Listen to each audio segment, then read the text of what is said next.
ஒருத்தர் ஓடி வந்தார். இன்னொருத்தரை பார்த்து, சார் உங்கள் சைக்கிளை ஒரு நாள் இரவல் கொடுங்களேன், பக்கத்து ஊருக்கு போயிட்டு வர வேண்டியிருக்கு அப்படின்னார். இவர் சைக்கிளை கொடுத்து பத்திரமா கொண்டுட்டு போங்கன்னார்.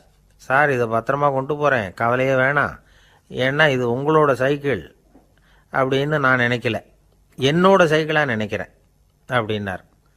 அதுக்கப்புறம் தான் இவருக்கு உண்மையாகவே பயம் வந்துட்டுது.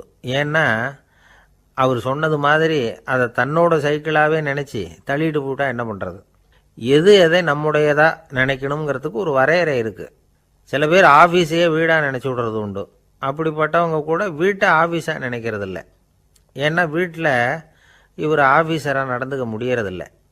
இதெல்லாம் ஒரு பக்கம் இருக்கட்டும், இப்போ விஷயத்துக்கு வருவோம். பொறியியல் மேதை டாக்டர் விஸ்வேஸ்வரய்யா இருந்தார் இல்லையா, பாரத ரத்னா விருதெல்லாம் கொடுத்தாங்களே. ஆஃபீஸ் வேலை வேற, சொந்த வேலை வேற அப்படிங்கிறதுக்கு ஒரு உதாரணமாக இருந்தவர் அவர். மைசூர் மகாராஜா கிட்ட திவானா இருந்தார். அவர் ஒரு நாள் அரசாங்க வேலை காரணமாக வெளியூர் போயிருந்தார். ஹாசன்கிற ஊருக்கு பக்கத்தில் ஒரு பயண மாளிகை, அங்கே தங்கிவிட்டார். ராத்திரி அங்கே தங்கி இருந்துட்டு விடிஞ்சதும் ஊருக்கு திரும்புறதாக திட்டம். ராத்திரி தூங்கிறதுக்கு ரொம்ப நேரம் ஆயிட்டுது. ரொம்ப நேரம் வரைக்கும் அரசாங்க சம்பந்தப்பட்ட வேலைகளையே பார்த்துக்கிட்டு இருக்கிறார். அரசாங்க ஃபைல்கள் நிறைய இருந்தது. அதையெல்லாம் ஒவ்வொன்றா எடுத்தார், படித்து பார்த்தார், பரிசீலனை பண்ணார். அதில் எழுத வேண்டியதை எழுதினார், கையெழுத்து போட்டார். ஒரு வழியாக அந்த வேலையெல்லாம் முடிஞ்சுது. அதுக்கப்புறம் என்ன பண்ணார்னா, தன்னுடைய சூட்கேஸை திறந்தார். அதிலிருந்து 2 மெழுகுவத்தியை எடுத்து கொளுத்தி வச்சார். அந்த பயண மாளிகையில் அது வரைக்கும் எரிஞ்சுக்கிட்டு இருந்த மின்சார விளக்குகளை அணைச்சுட்டார். அதுக்கு பிறகு அந்த மெழுகுவத்தி வெளிச்சத்தில் சில புத்தகங்களை தொடர்ந்து படிக்க ஆரம்பிச்சிட்டார். அந்த பயண மாளிகையில் பணியாளராக இருந்தவர் இதை பார்த்துட்டு ஓடி வந்தார். மறுபடியும் மின் விளக்கை போடுறதுக்காக போனார். விஸ்வேஸ்வரய்யா அதை பார்த்துட்டு போட வேணாம்ட்டாராம். இது வரைக்கும் நான் அரசாங்க அலுவல்களை கவனிச்சுக்கிட்டு இருந்தேன், அதனால் மின் விளக்குகள் அப்போ எரிஞ்சதில் தப்பு இல்லை. இப்போ நான் புத்தகம் படிச்சுக்கிட்டு இருக்கேன், இது என்னுடைய சொந்த வேலை, இங்கே இருக்கிற மின் விளக்கு அதுக்காக ஏன் எரியணும் அப்படின்னு கேட்டாராம். இப்போ இருக்கிற சில அரசு பணியாளர்கள்கிட்ட இந்த சம்பவத்தை பேச்சோட பேச்சா சொல்லி பார்த்தேன். அவங்களால இதை ஜீரணிக்கவே முடியல. நேர்மை தேவைதான் சார், அதுக்காக அவ்வளவு தூரத்துக்கு அது தேவையா அப்படிங்கிறாங்க. விஸ்வேஸ்வரய்யா அப்படி பண்ணினது தான் ஒரு நேர்மையாளர் அப்படின்னு இந்த உலகத்துக்கு நிரூபிக்கணுங்கிறதுக்காக இல்லை. தான் அப்படி நடந்து காட்டினா தன்னை சுற்றி இருக்கிறவங்களும் அதை கேள்விப்படுறவங்களும் முடிஞ்ச அளவுக்கு பொது வாழ்க்கையில் அரசு பணியில் நேர்மையை கடைபிடிக்க முயற்சி பண்ணலாமே அப்படிங்கிறதுக்காகத்தான். இப்போவும் சில பேர் இருக்கிறாங்க, இவங்க ஆஃபீஸ் வேறு வீடு வேறேன்னு நினைக்கிறதில்ல, அவ்வளோ உரிமை. ஒருத்தர் அப்படி தான், அவருக்கு அவசரமாக 5000 ரூபா தேவைப்பட்டது. ஆஃபீஸு பணத்தை எடுத்துக்கிட்டார். அந்த நேரம் பார்த்து ஆடிட் வந்துட்டுது, ஆப்பிட்டுக்கிட்டார். விசாரணை நடக்குது. அவர் சொல்கிறார், சார் நான் நேரம் காலம் பார்க்காம ஆஃபீஸில் வேலை செய்வேன், ஏன்னா அதை என்னோட ஆஃபீஸாக நினைக்கிறேன். அவசரத்துக்கு அந்த பணத்தை எடுத்தேன், மறுபடியும் வச்சுடலாம்னு தான் இருந்தேன், அதுக்குள்ளே இப்படி ஆகிட்டுது. நீங்கள் என்ன நினச்சாலும் சரி, நான் ஆஃபீஸ் வேறு வீடு வேறு அப்படின்னு நினைக்கிறதில்ல, அது என்னோட சுபாவம் அப்படின்னார். விசாரணை பண்ணவர் தீர்ப்பு வழங்கினார். உங்கள் சுபாவத்துக்கு மதிப்பு கொடுத்து நானும் தீர்ப்பு வழங்குறேன். நீங்கள் கொஞ்ச நாள் ஜெயிலில் இருந்துட்டு வாங்க, அது உங்களுக்கு கஷ்டமாக இருக்காதுன்னு நினைக்கிறேன். ஏன்னா அங்கே போனாலும் நீங்கள் உங்கள் சுபாவப்படி வீடு வேற ஜெயில் வேறன்னு நினைக்க மாட்டீங்க அப்படின்னாராம். ஒரு நண்பர் யாருக்கோ ஃபோன் பண்ணிகிட்டு இருந்தார். அவர் பேசி முடித்ததும் நான் அவரை பார்த்து, இப்போ ஃபோன் பண்ணிங்களே, அந்த ஃபோன் நம்பர் என்ன அப்படின்னு கேட்டேன். அவர் தலையை சொரிஞ்சுக்கிட்டார், ஞாபகம் வரலன்னார். சரி சார் அதை விடுங்க, உங்கள் மனைவி பேர் என்ன அப்படின்னு கேட்டேன். மாலதின்னார். என்ன சார் இது வேடிக்கை, கொஞ்ச நேரத்துக்கு முன்னாடி பேசின ஃபோன் நம்பர் மறந்து போச்சு, எப்போ கல்யாணம் பண்ணிக்கிட்ட மனைவி பேர் மறக்கலை, அதை கரெக்டாக சொல்லிவிட்டீங்களே அப்படின்னு கேட்டேன். அவர் என்னை ஒரு மாதிரியாக பார்த்தார். அவர் அப்படி என்னை பார்த்ததில் ஒன்றும் தப்பு இல்லை, ஏன்னா நாம் எல்லாருமே அப்படி தானே, ஒரு குறிப்பிட்ட காரியத்துக்காக தொலைபேசியில் ஒருத்தட்ட பேசுகிறோம், அதுக்கப்புறம் அந்த எண் நமக்கு அனாவசியம், அதனால் மறந்துடுறோம். இதுக்கு பேர் தான் தற்காலிக ஞாபகம். ஆனால் மனைவி பேரை மறந்துட முடியுமா? முடியாது. அது அவசியமான ஒன்று. அடிக்கடி அந்த பேரை உபயோகப்படுத்துகிறோம், அதனாலேயும் அது முக்கியங்கிறதுனாலேயும் அதை மறக்கறதில்ல. இதுக்கு பேர் நிரந்தர ஞாபகம். சரி, இந்த தற்காலிக ஞாபகம், நிரந்தர ஞாபகம், இது 2 ஞாபக அளவுகளையும் கட்டுப்படுத்துறது எது அப்படின்னா மூளைக்குள்ளே நடக்கிற மின்சார நடவடிக்கைகள் தான். தற்காலிக ஞாபகம் ஒரு மின்னல் மாதிரி தோன்றி மறையுது, நிரந்தர ஞாபகம் ஒரு படிவம் போல மூளையில் படிஞ்சுடுது. ஒரு சம்பவத்தின் பல பிரதிகள் மூளையில் பல்வேறு பகுதிகளிலேயும் படிகிறதுனால ஒன்று மறைஞ்சாலும் மறந்தாலும் இன்னொன்று மறையறதில்ல. இப்படிப்பட்ட நிலைமையில தான் இந்த தொண்டையில் இருக்கு வாயில் வரமாட்டேங்குது சார் அப்படிமா. ஒருத்தருக்கு எந்த துறையில் ஆர்வமும் ஈடுபாடும் அதிகமோ அது சம்பந்தமான ஞாபக சக்தி அதிகமாக இருக்கும். தொழிலை விரும்புகிற ஒரு டெலிஃபோன் ஆப்ரேட்டருக்கு எண்கள்லாம் நல்ல ஞாபகம் இருக்கும். அது மாதிரி கவிஞர்களுக்கு வார்த்தைகள் நல்ல ஞாபகத்தில் இருக்கும். இது ஒரு பக்கம் இருந்தாலும் ஒரு மூளை எண்களை விட எழுத்துக்களை விட படங்களை ரொம்ப சுலபமாக ஞாபகத்தில் வச்சுக்குது. புரிஞ்சுக்கிற தன்மை, அனுபவம், புத்தி கூர்மை இது கூடி குறையிறத பொறுத்து ஞாபக சக்தியும் ஏறும் இறங்கும். இப்போ உதாரணத்துக்கு ஒரு பையனுக்கு படித்தது எதுவும் ஞாபகத்தில் இல்லைன்னா அவன் அதை சரியாக புரிஞ்சுக்கலன்னு அர்த்தம். இந்த மறதிங்கிறது எந்த சமயத்தில் ஒரு பிரச்சனை ஆகுது தெரியுமா? உங்களுக்கு வேண்டியப்பட்ட ஒருத்தரை ஞாயிற்றுக்கிழமை சாயந்தரம் சரியாக 5 மணிக்கு கடற்கரைக்கு வர சொல்லிவிட்டு அந்த நேரத்தை மறந்துட்டா அது பரவாயில்ல, வர சொன்னதையே மறந்துட்டா தான் நிலைமை மோசம்னு அர்த்தம். இப்படி இருந்தால் இது சிகிச்சை எடுத்துக்க வேண்டிய நிலைமைங்கிறத புரிஞ்சுக்கணும். ஆமாம், இதுக்கும் மருந்து இருக்குது. ஆனால் மூளை குறிப்பிட்ட அளவுக்கும் கீழே இயங்குறப்போவோ இன்னொன்று சொல்லுவாங்க, இந்த நியூரோ டிரான்ஸ்மிட்டர் அப்படின்னு சொல்லுவாங்க. அப்படிங்கிற மூளை ரசாயனம் ரொம்பவும் குறைஞ்சி போகிறப்போ மட்டும்தான் உபயோகப்படும். டாக்டர் என்ன சொல்கிறாங்க தெரியுமா? மூளையை பொறுத்த வரைக்கும் அதில் ஞாபக சக்தி அதிகமாக உள்ள மூளை, மறதி உள்ள மூளை அப்படின்னு ஒன்றும் கிடையாது அப்படிங்கிறாங்க. நினைவு வச்சுக்கிறதுக்கு பயிற்சி அளிக்கப்பட்ட மூளை, பயிற்சியற்ற மூளை அப்படின்னு வேணும்னா சொல்லலாம் அப்படின்னு சொல்கிறாங்க.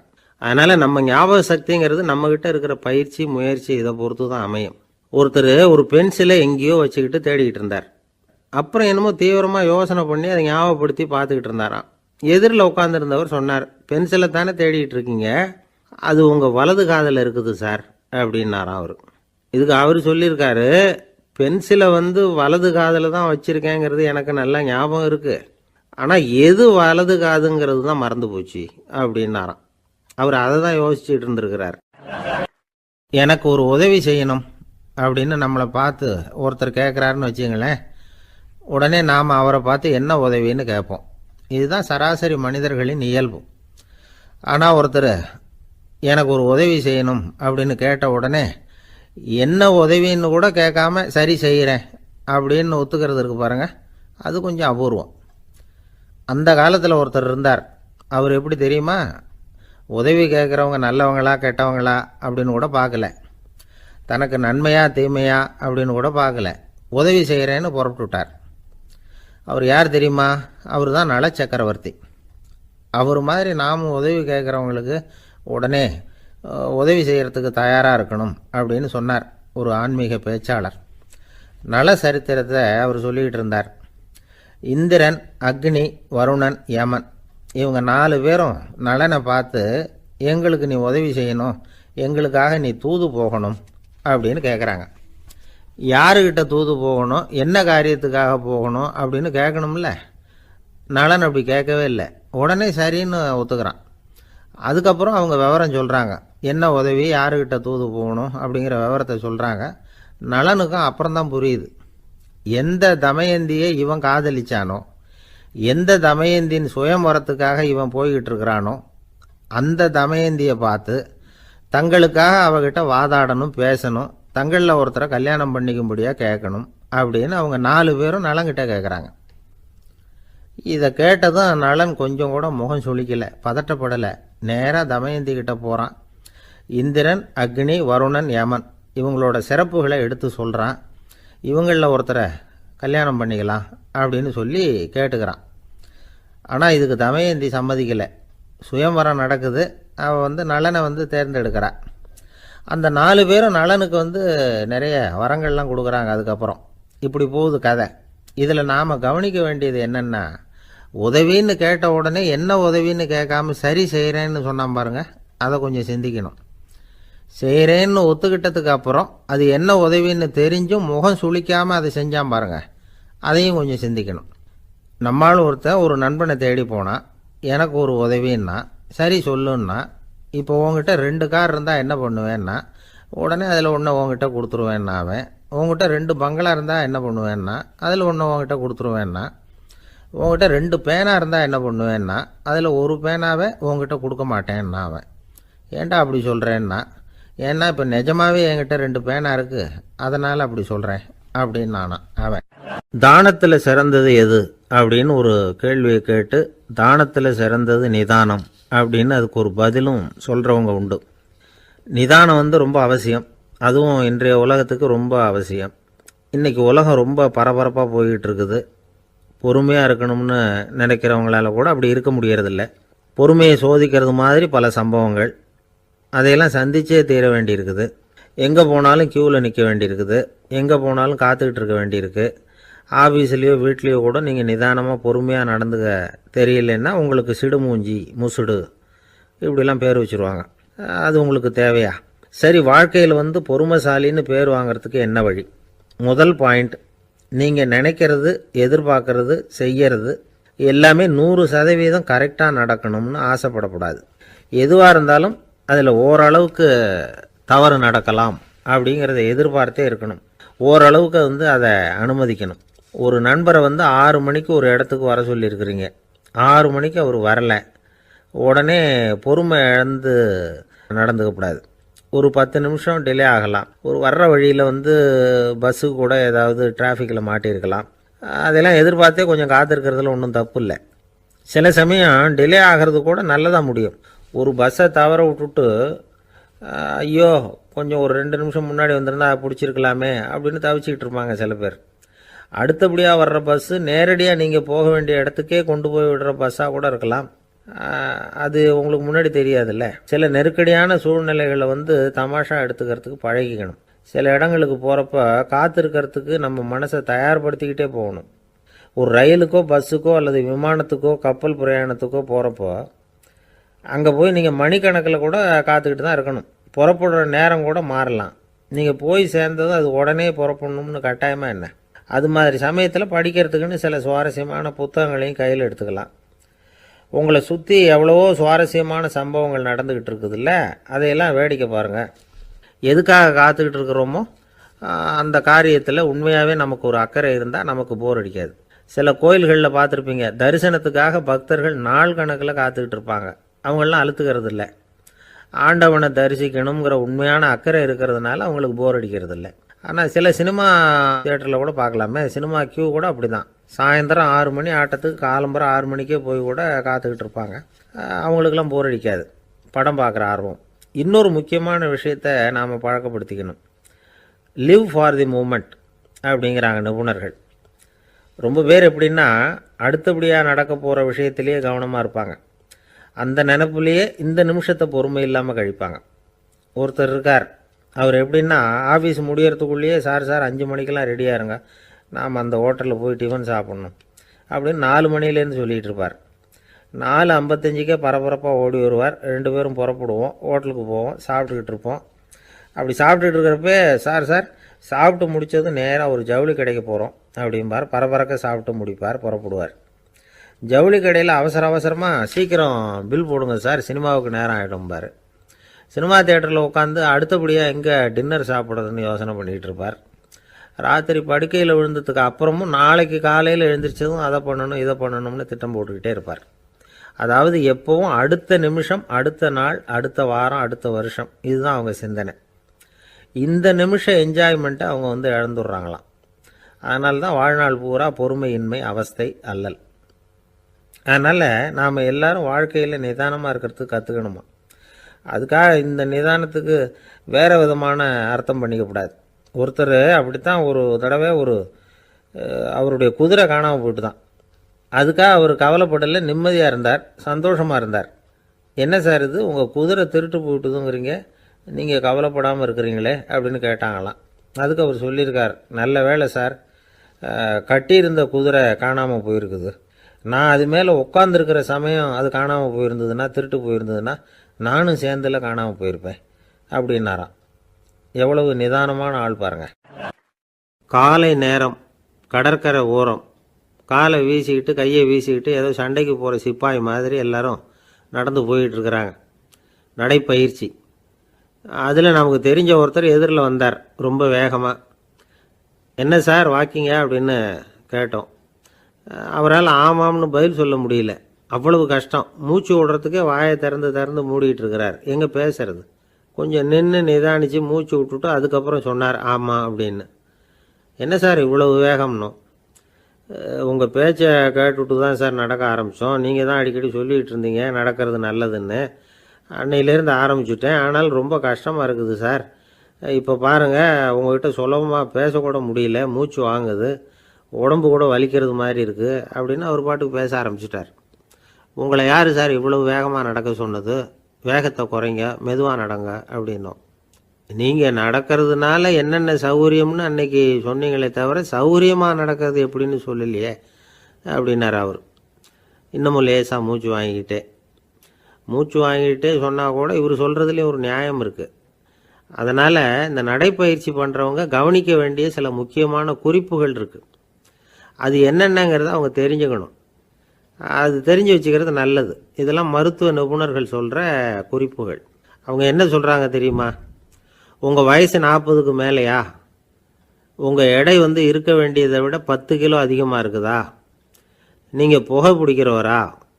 இதய நோய், இரத்த நாள நோய், உயர் இரத்த அழுத்தம் இப்படி ஏதாவது உங்களுக்கு உண்டா? அப்படின்னா நீங்கள் உங்கள் இஷ்டத்துக்கு வரிஞ்சு கட்டிக்கிட்டு நடைப்பயிற்சி பண்ண ஆரம்பிச்சிடாதீங்க. முதல்ல ஒரு மருத்துவ பரிசோதனை பண்ணிக்கோங்க, அதுதான் நல்லது அப்படின்னு அவங்க சொல்கிறாங்க. நடக்கிறப்போ, உடற்பயிற்சி செய்கிறப்போ மார்பு பகுதியில் அல்லது வேறு எங்கேயாவது தொடர்ந்து வலி இருந்ததுன்னா பயிற்சியை நிறுத்தி விட்டு டாக்டரை போய் பார்க்கணும். நடைப்பயிற்சி பண்ணுறப்போ உங்கள் சக்திக்கு தகுந்த மாதிரி மெதுவாக அதிக கஷ்டம் இல்லாமல் முன்னேறலாம். அங்கே என்ன போட்டியாக வைக்கிறாங்க? முந்திக்கிட்டு போய் என்ன பண்ண போகிறோம்? பரிசாக வாங்க போகிறோம். அதனால் நிதானம் அவசியம் அப்படிங்கிறது அவங்க ஆலோசனை. தொந்தரவு கொடுக்காத ஷூ, ட்ரெஸ்ஸு இதுகளை உபயோகப்படுத்துங்க. பாதத்தில் ஆடு தசை இருக்குல்ல, அங்கே ஏதாவது பிரச்சனை இருந்ததுன்னா டாக்டரை பாருங்கள். அந்த பாதத்தில் வலி வரும் அந்த இடத்துல. வெயில் காலமாக இருந்தால் தலைக்கு தொப்பி வச்சுக்கோங்க. பனியில் நடந்தாலும் அப்படி தான். தலையை பத்திரமா பார்த்துக்குங்க. நம்மக்கிட்ட ஏதோ கொஞ்சம் உருப்படியாக தெரியறது அது தானே. உடற்பயிற்சிக்கு முன்னாடி பின்னாடி பயிற்சி செய்கிறப்போ நிறைய தண்ணி குடிக்கலாமா. முதல் 1 மாதத்துக்கு கொஞ்சம் தளர்த்தியாக சாவகாசமாக நடக்கலாம். மணிக்கு 3 அல்லது 4 கிலோமீட்டர் வேகம்னு வச்சுங்களேன். அதுக்கப்புறம் வேகத்தை அதிகப்படுத்தலாம். மணிக்கு 6 அல்லது 8 கிலோமீட்டர் அளவுக்கு நடக்கலாம். நல்லா கையை வீசிக்கிட்டு நடக்கணும். மூச்சு விடுற எண்ணிக்கை அதிகரிக்கணும். இது மாதிரி ஒரு 30 நிமிஷம் நடக்கலாம். தனியாக நடந்து போகிறதுக்கு உங்களுக்கு என்னமோ மாதிரி இருக்குதா? கூட யாரையாவது சேர்த்துக்குங்க. ஒரு குரூப்பாக சேர்ந்து போகலாம். நடக்கிறதுங்கிறத ஒரு சந்தோஷமான சமாச்சாரமாக ஆக்கிக்கணும். தினம் இப்படி நடக்க வேண்டி இருக்குதே அப்படின்னு புலம்பிக்கிட்டே போகக்கூடாது. சில பேர் நடக்கிறப்போ கடந்த காலத்தை அசை போட்டுக்கிட்டே போவாங்க. சில பேர் வருங்காலத்தை அசை போட்டுக்கிட்டே போவாங்க. சில பேர் முக்கியமான திட்டம்லாம் இப்படி நடக்கிறப்ப தான் தீர்மானம் பண்ணுவாங்க. நடக்கிறதுனால மன இறுக்கம் குறையுது, பரபரப்பு குறையுது, மன ஆற்றல் பெருகுது, தன்னம்பிக்கை வளருது, முதுமை தள்ளி போகுது, செயல்திறன் அதிகரிக்குது. இதை தவிர உடம்புக்கும் பல விதமான சௌகரியங்கள் ஏற்படுது. அதனால் இது வரைக்கும் நடக்க ஆரம்பிக்காதவங்க இனிமேல் இந்த குறிப்புகளை கவனத்தில் வச்சுக்கிட்டு நடக்க ஆரம்பிச்சுடலாம். சார்லஸ் லேம்ப் அப்படின்னு ஆங்கில இலக்கிய மேதை ஒருத்தர், அவர் ஒரு தரம் உடம்பு சரியில்லைன்னு டாக்டர்கிட்ட போனாராம். டாக்டர் அவரை பார்த்துட்டு, நீங்கள் தினமும் காலையில் வெறும் வயத்தில் நடக்கணும் அப்படின்னாராம். வெறும் வயத்தில் நடக்கிறதுக்கு நான் தயார், ஆனால் வயிறு கிடைக்கணுமே சார். யார் வயத்து மேலே நடக்கிறது டாக்டர் அப்படின்னு கேட்டாராம் இவர். கப்பல் கடலில் போய்கிட்டு இருக்கு. புயல், சூறாவளி, அலையெல்லாம் பெருசாக ரொம்ப உயரமாக உண்டாகுது. கடுமையான காற்றிலேயும் வேகமான அலைகள்லேயும் சிக்கி அந்த கப்பல் தடுமாறுது. திசை மாறி போச்சு. எந்த பக்கம் போயிட்டு இருக்கிறோம்னே தெரியல. அந்த கப்பலை செலுத்திக்கிட்டு இருந்த மாலுமி ரொம்ப சாமர்த்தியமாக செயல்பட்டார். தன்னுடைய அறிவாற்றலையும் திறமையையும் முழுமையாக பயன்படுத்தினார். அந்த கப்பலை கட்டுப்படுத்தினார். மெதுவாக அந்த சூறாவளியிலிருந்து கப்பலை காப்பாற்றி கரைக்கு கொண்டுட்டு சேர்த்துட்டார். மாலுமின்னு ஒருத்தர் இருந்ததுனால அந்த மரக்கலம் காப்பாற்றப்பட்டது. மாலுமின்னு ஒருத்தர் இல்லைன்னு வச்சுக்கோங்க, அந்த கப்பலோட கதி என்னவா இருக்கும் யோசிச்சு பாருங்க. ஒரு கோபக்காரனுடைய நிலைமையும் அப்படித்தானா. கோபக்காரன்கிறவன் ஒரு மாலுமி இல்லாத மரக்கலம் அப்படிங்கிறார் நபிகள் நாயகம். கொந்தளிக்கிற கடல்ல கொடுமையான அலைகளின் உச்சியில அல்லல் படுகிற மரக்கலத்தை விட மோசமானது கோபக்காரனின் நிலைமை அப்படிங்கிறது அவருடைய கருத்து. அது மாதிரி இதுன்னு சொல்லல, அதை விட மோசம் இது அப்படிங்கிறார். ஏன் தெரியுமா? ஒரு கப்பல் கடல்ல தடுமாறினா அதை சரிப்படுத்த மாலுமி இருக்கிறார். அவர் தன்னுடைய சாமர்த்தியத்தினால அதை கட்டுப்படுத்தி சரியான வழிக்கு கொண்டுட்டு வந்துருவார். ஆனா கோபக்காரனுடைய நிலைமை அப்படி இல்லை அப்படிங்கிறார் நபிகள் நாயகம். மனித மனம் ஒரு மரக்கலம், அறிவு அதில் இருக்கிற மாலுமி. மாலுமி மரக்கலத்தை செலுத்துறான், அவனுக்கு கட்டுப்பட்டு அது ஓடுது. ஆனால் கோபக்காரனுங்கிற மனுஷங்கிட்ட அறிவுங்கிற மாலுமி சரியாக வேலை செய்ய மாட்டான். ஏன்னா கோபம் அந்த மாலுமியின் கண்களை அவிச்சிரும், காதுகளை கேட்காம பண்ணிவிடும். கண்ணையும் காதையும் மூடிவிட்டு கப்பலை ஓட்டுனா எப்படி ஓட்டுறது? அதனால கோபக்காரன் மாலுமி இல்லாத மரக்கலம். இடி மின்னல்ல மாட்டிக்கிட்டு கஷ்டப்படுற கப்பல் மாதிரி கஷ்டப்படுறான். பெரியவங்கள்லாம் என்ன சொல்றாங்க? உனக்கு கெடுதல் பண்ணவனுக்கும் நீ நன்மையை செய், எவருடைய விருப்பு வெறுப்பையும் பொருட்படுத்தாதே. பரம எதிரிக்கும் நீ நன்மை செய்ய ஆரம்பிச்சா உன்னுடைய தூய நிலையை பார்த்துட்டு அவனும் உனக்கு நெருக்கமான நண்பனா ஆயிடுவான். இதுதான் பெரியவங்க நமக்கு சொல்லி இருக்கிறது. புனித குரான் சொல்றது என்ன? தீமையை நன்மையை கொண்டே நீர் தடுத்து கொள்ளும் அப்படின்னு சொல்லப்பட்டிருக்கு. அதுல இன்னா செய்தாரை ஒருத்தல் அவர் நாண நன்னயம் செய்து விடல் அப்படிங்கிறார் திருவள்ளுவர். செல்வந்தர் ஒருத்தர்கிட்ட ஒரு சிறுவன் ஆடு மேய்ச்சிக்கிட்டு இருந்தானா. பெரியவர் அவனை கூப்பிட்டு, நீ நேரா போய் ஒரு ஆட்டுல உள்ள ரொம்ப நல்ல பகுதி எதுவோ அதை எடுத்துக்கிட்டு வா அப்படின்னாரான். இவன் போனான். ஒரு ஆட்டு உடம்புல இருந்த நாக்கு, இருதயம், இது ரெண்டையும் எடுத்துகிட்டு கொடுத்தானான். பெரியவர் வாங்கி பார்த்தார். அதுக்கப்புறம் இப்போ நீ போய் இன்னொரு ஆட்டில் இருக்கிற ரொம்ப கெட்ட பகுதி எதுவோ அதை எடுத்துட்டு வா அப்படின்னாரான். இவன் போய் எடுத்துட்டு வந்தான். அவன் கையில் இருந்தது மறுபடியும் அதே மாதிரி நாக்கு, இருதயம், இது ரெண்டும் தான். என்னது இப்பவும் அதையே கொண்டுட்டு வந்திருக்கிற அப்படின்னாரான் பெரியவர். இவன் சொன்னானா, ஒரு உடம்புல உள்ள ரொம்ப நல்ல பொருளும் இதுதான், ரொம்ப கெட்ட பொருளும் இதுதான் அப்படின்னானா. இளம் வயசுல இப்படி பதில் சொன்னவர் தான் பேரறிஞர் லுக்மானுல் ஹக்கீம் அவர்கள். கோபப்படாம இருந்தா இது ரெண்டும் நல்லா வேலை செய்யும், கோபப்பட்டா இது ரெண்டும் மோசமா வேலை செய்யும். அதை புரிஞ்சுக்கிறதுக்காகத்தான் இன்னைக்கு இந்த தகவல். கோபம் வந்துட்டா நாம என்ன செய்யறோங்கிறது நமக்கே தெரியாது. ஒருத்தர் டாக்டர் கிட்ட போனார் அவசரமா. டாக்டர், எனக்கு இப்ப கடுமையான கோப வெறி, எனக்கு கண்ணு மண்ணு ஒன்றும் புரியல, உடனடியாக அதை கட்டுப்படுத்தணும், உடனே இதுக்கு ஏதாவது ஒரு மாத்திரை கொடுங்க ப்ளீஸ் அப்படின்னார். அந்த டாக்டரும் உடனே ஒரு மாத்திரையை கொடுத்து, இதை உடனே போடுங்க, நான் தண்ணி கொண்டுட்டு வரேன்னு உள்ள போனார். தண்ணியோடு திரும்பி வந்தார். இவர் சொன்னார், டாக்டர், நீங்க கொடுத்த மாத்திரை ரொம்ப பெருசா இருந்தது, இருந்தாலும் கஷ்டப்பட்டு முழுங்கிட்டேன்னார். டாக்டர் சந்தேகத்தோட மேசையை பார்க்கிறார். பார்த்தா மாத்திரை அங்கேயே இருக்குது, பேப்பர் வெயிட்டை காணல. ரொம்ப பேருக்கு கூட்டத்தில் பேசுறதுன்னா பயம், நமக்கு ஒன்றும் தெரியாதுன்னு மற்றவங்க நினைச்சிடக்கூடாதுங்கிற எண்ணம் தான் இதுக்கு காரணம். ரொம்ப முக்கியமான ஒரு கூட்டம்னா பயம் அதிகமாக இருக்கும். முக்கியமானவங்கள்லாம் வருவாங்களே, அவங்கெல்லாம் நம்மளை பற்றி மட்டமாக நினச்சிருவாங்களே அப்படிங்கிற பயம் வந்துடும். ஆனால் மேடை பேச்சுங்கிறது அவ்வளவு கடினமான ஒரு காரியம் இல்லைங்கிறாங்க அது சம்பந்தமான நிபுணர்கள். யாரும் பேச்சாளர் ஆகலாம், இது ஒன்றும் பெரிய கிஃப்ட் கிடையாது அப்படின்னு அவங்க சொல்கிறாங்க. நீங்கள் ஒரு சிறந்த பேச்சாளர் ஆகணுமா அப்படின்னா அதுக்குன்னு சில ஆலோசனைகளை சொல்லி வச்சிருக்கிறாங்க அனுபவசாலிகள். முதல் ஆலோசனை என்னன்னா, உங்கள் பேச்சு எளிமையாக இருக்கணும். ஏதாவது ஒரு கருத்து அல்லது 2 கருத்து சொன்னால் போதும், 20 அல்லது 30 கருத்துக்களை சொல்லிகிட்டே போகக்கூடாது. 2வது ஆலோசனை, நீங்கள் என்ன பேச போகிறீங்கிறது முதல்ல உங்களுக்கு நல்லா புரியணும், அதுக்கப்புறம் தான் அதை அடுத்தவங்களுக்கு புரிய வைக்க முடியும். எப்படி ஆரம்பிக்க போகிறோம், எந்த கருத்தை முக்கியமாக வலியுறுத்த போகிறோம், எப்படி முடிக்க போகிறோம் அப்படிங்கிறத முதல்ல நல்லா சிந்திச்சு மனசில் வச்சுக்கணும். கடைசியாக என்ன சொல்கிறீங்களோ அதுதான் கேட்குறவங்க மனசில் நிற்கும். 3வது ஆலோசனை என்னென்னா, உங்கள் பேச்சு சுருக்கமாக இருக்கணும். ஒரு 15 நிமிஷம் பேசுறது ரொம்ப பொருத்தம், மணிக்கணக்கில் பேசிக்கிட்டு இருக்கிறது நல்லதில்லை. 4வது ஆலோசனை, நீங்கள் பேசுறது உண்மையாக இருக்கணும். உங்களுக்கு உண்மையான அனுபவங்கள் இருக்கும், அதை சொல்லலாம். உங்களுடைய உண்மையான அனுபவங்களை மற்றவங்களோட பகிர்ந்துக்கணும், அதுதான் முக்கியம். 5வது ஆலோசனை, ஆரம்பத்தில் கொஞ்ச நேரம் உங்களை பற்றியும் எதிரில் உள்ளவங்களை பற்றியும் சம்பந்தப்படுத்தி ஏதாவது பேசி ஒரு நெருக்கத்தை ஏற்படுத்திக்கணும். ஒவ்வொருத்தரும் இப்போ இவர் பேச போகிறது நம்ம சம்பந்தப்பட்டது அப்படின்னு நினைக்க ஆரம்பிச்சிருவாங்கல்ல, அதுக்கப்புறம் அவங்க கேட்க தயாராகிட்டாங்கன்னு அர்த்தம். எதிரில் உட்காந்துருக்கிற கூட்டத்திலிருந்து 3 பேரை தேர்ந்தெடுங்க. அதாவது வலது பக்கம் ஒருத்தர், நடுவில் ஒருத்தர், இடது பக்கம் ஒருத்தர். அதாவது உங்களை ரொம்ப கனிவாகவும் ஆர்வமாகவும் பார்க்குறவராக பார்த்து தேர்ந்தெடுத்துங்க மனசுக்குள்ள. நீங்கள் பேசும்பொழுது என்ன பண்ணணும்னா இவங்களை நேருக்கு நேராக மாறி மாறி பார்த்துக்கிட்டே பேசுனீங்கன்னா நீங்கள் ஏதோ ஒட்டுமொத்த கூட்டத்தையும் பார்த்து பேசுகிறதாக ஒரு உணர்வு அது ஏற்படுத்திவிடும். 6வது ஆலோசனை என்னென்னா, சொற்பொழிவுன்னா நீங்கள் பேசணும், படிக்கக்கூடாது. எழுதி படிக்கிறது நல்லா இருக்காது. குறிப்புகள் வேணும்னா வச்சுக்கலாம். படிக்கிறது பேப்பர்லேருந்து வர்றது மாதிரி இருக்கும், பேசுறது இதயத்திலேருந்து வர்றது மாதிரி இருக்கும். அப்புறம் 7வது ஆலோசனை சொல்கிறாங்க. அது என்னென்னா, மேடையில் ஏறி நின்ன உடனே இயல்பாக மூச்சை இழுத்து விட்டுங்க, இயல்பு நிலைக்கு வாங்க, அதுக்கப்புறம் இயல்பாக பேச ஆரம்பிக்கலாம் அப்படிங்கிறாங்க. இவ்வளவும் பேச்சு கலையில் வல்லுநர்களாக இருக்கிறவங்க சொல்லுகிற ஆலோசனைகள். இதையெல்லாம் கடைபிடிச்சா நமக்கும் அதுக்கும் வெகு தூரம்னு நினச்சிக்கிட்டு இருந்த ஒன்று இப்போ கிட்டத்தில் நெருங்கி வந்துடும். நாம் சொல்கிறபடியெல்லாம் அது கேட்கும். ஒரு பேச்சாளர், அவருக்கு சுருக்கமாகவே பேச தெரியாது. மேடையில் ஏற்றி விட்டுவிட்டா போதும், ஆரம்பிச்சிருவார், நிறுத்த மாட்டார், பேசிக்கிட்டே இருப்பார். ஒரு தடவை அவர் ஒரு கூட்டத்தில் ரொம்ப நேரம் பேசிக்கிட்டே இருக்கிறார். எதிரில் பொறுமை இழந்த ஒருத்தர் தன்னுடைய கை கடிகாரத்தை காட்டினார்.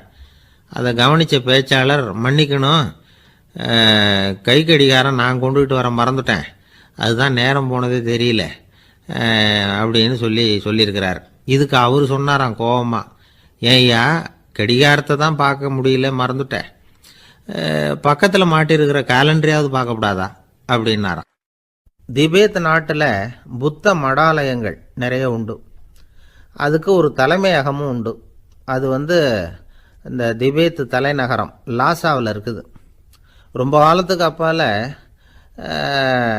அதை பற்றியெல்லாம் நிறைய விவரங்கள் எழுதி வச்சிருக்கிறாங்க. அது இப்போவும் நமக்கு கிடைக்குது. அதாவது ரொம்ப தூரத்துக்கு அந்தாண்ட மலைகளுக்கு நடுவில் ஒரு கிளை மடாலயம். அந்த மடத்தின் தலைவருக்கு வயசாயிட்டு தான், அதனால் தலைமை பொறுப்பை வேற ஒருத்தர்கிட்ட ஒப்படைக்கலாம் அப்படின்னு முடிவு பண்ணாராம். உடனே ஒரு லாமாவை கூப்பிட்டார். அவர் மூலமாக தலைமை மடாலயத்துக்கு செய்தி அனுப்புனார், பொருத்தமான வாரிசு ஒருத்தரை அனுப்பி வைக்கும்படியாக.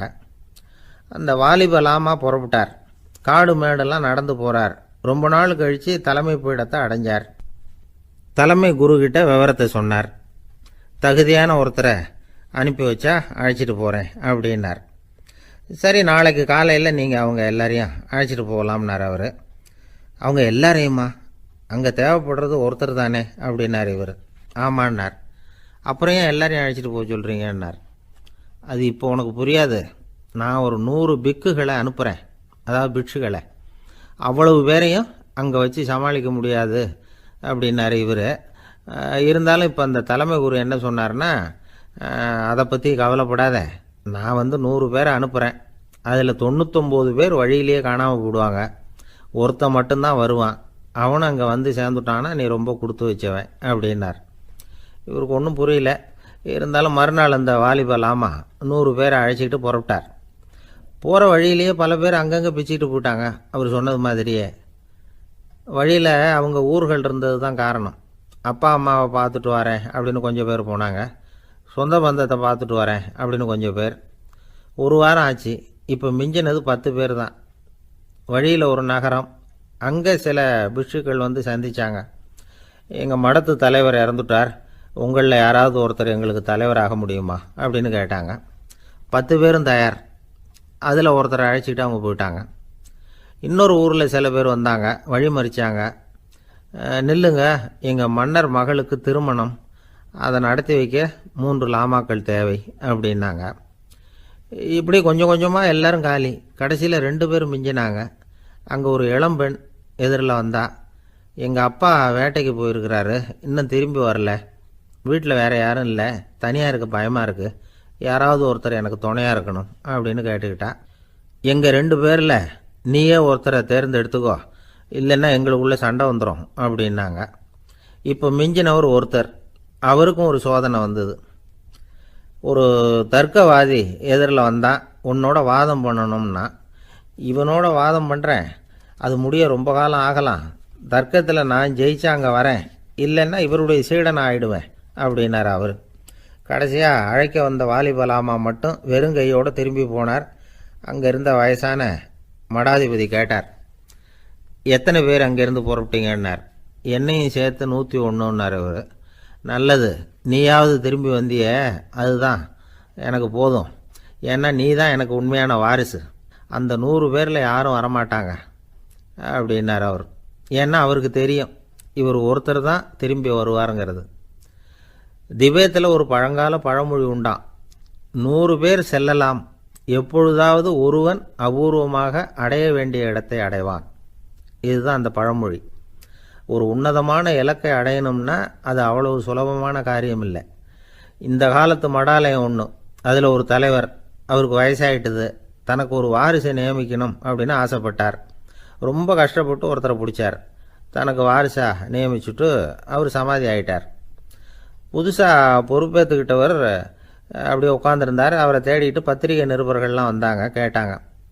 அவர் உங்கள் பொறுப்பில் அவர் பெரியவர் விட்டுட்டு போன இது எவ்வளவு சுமாராக தேரும், எவ்வளவு விட்டுட்டு போனார் அப்படின்னு கேட்டிருக்கிறாங்க. அது என்ன ஒரு 50 லட்சம் இருக்கும் அப்படின்னாராம். அவ்வளவும் பணமாக